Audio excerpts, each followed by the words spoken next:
Mr. President, can I ask a question? In your opening statement, you made reference to our military strength.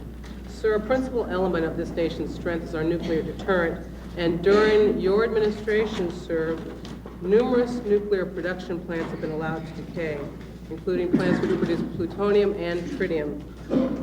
Sir, what have you directed your aides to do about the problem, and how serious is the threat, particularly since there are plants now in Colorado and South Carolina which have not been allowed to reopen due to safety problems?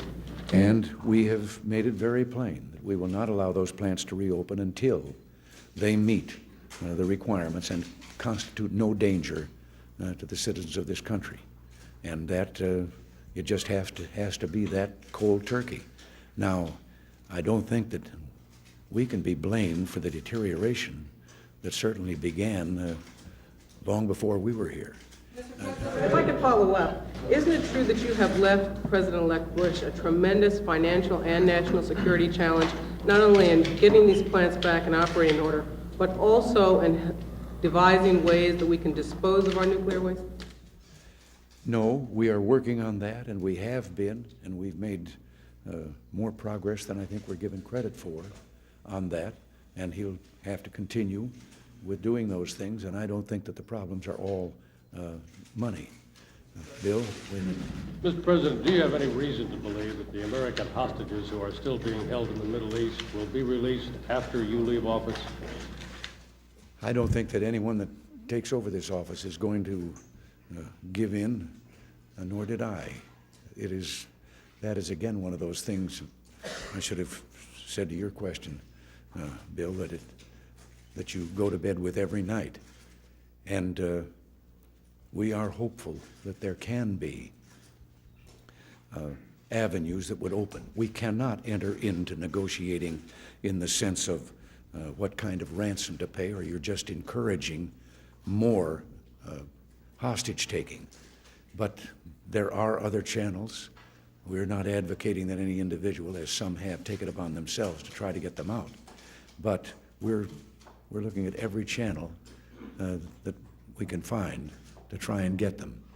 And I imagine that the ultimate is going to have to be somehow a negotiation with Iran, because they have control of those people. So you would be willing to do this negotiation with Iran, sir, is that right? Either now or before you leave office or after Mr. Bush takes over, you're willing to negotiate with Iran?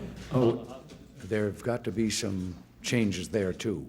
We were not negotiating with them on the so-called Iran-Contra affair at all. We were heeding a plea from some individuals. At that time, all of you were kind of heralding the day in the media that was going to come within a week that the Ayatollah would no longer be the head of government because of his health. And these people were among those who were planning ahead to have a government. Yeah. What? You're going to do it now, sir? There are things, conditions that have to be met also there. Any time that they are ready to come forward on an open basis, we would be ready to talk to them. Mr. President, the United States and the Soviet Union were once allies during World War II. Do you see that the beginning that had been made here with you and Mr. Gorbachev resulting in a situation where we would once more count the Soviet Union as an ally and have a free and open trade with them on a large-scale basis? I think that is all dependent on them. If it can be definitely established that they no longer are following the expansionist policy that was instituted in the communist revolution, that their goal must be a one-world communist state. Now, if that has definitely been given up, and certainly there are indications that we could see that we can anticipate bringing such a thing about, then I do think that there is evidence that they don't like being the pariah, that they might want to join the family of nations and join them with the idea of bringing about or establishing peace. Is that something you want, sir? Yes. One of the first things that I ever told him when we met, I said, there are two of us here in this room, just two men. And I said, it's a unique situation. between us we have the power to start World War III, or between us we have the power to bring peace to the world, a lasting peace. And apparently we've been working in that direction. Mr. President? President, if the Soviet Union makes good on and does reduce U.S. troop strength, there's talk on Capitol Hill that perhaps the U.S. can follow suit and in the process reduce our defense spending and make an impact on the budget deficit. Do you foresee that as a realistic possibility? Now, if I guess I wasn't switching signals here fast enough at the very beginning of this. Are you suggesting that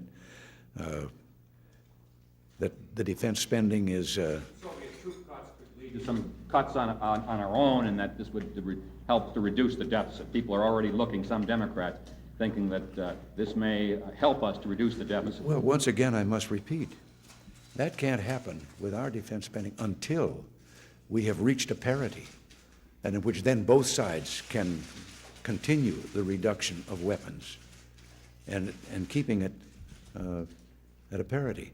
But that is not true today. The dropping of 500,000 military personnel still leaves them with 5 million under arms. They have they still outnumber us in tanks and artillery weapons after they make these cuts. So we haven't achieved parity, but at least if he goes through with that and succeeds in that, he is going to bring it down to a range where I think that he would see that we could proceed and continue then mutually reducing arms between each other. Thank you, Mr. President. Merry Christmas. Thank you. Merry Christmas to you all. Thank you. Do you wish you'd had more of these? Do you wish you'd had more of these? We'll do one next month.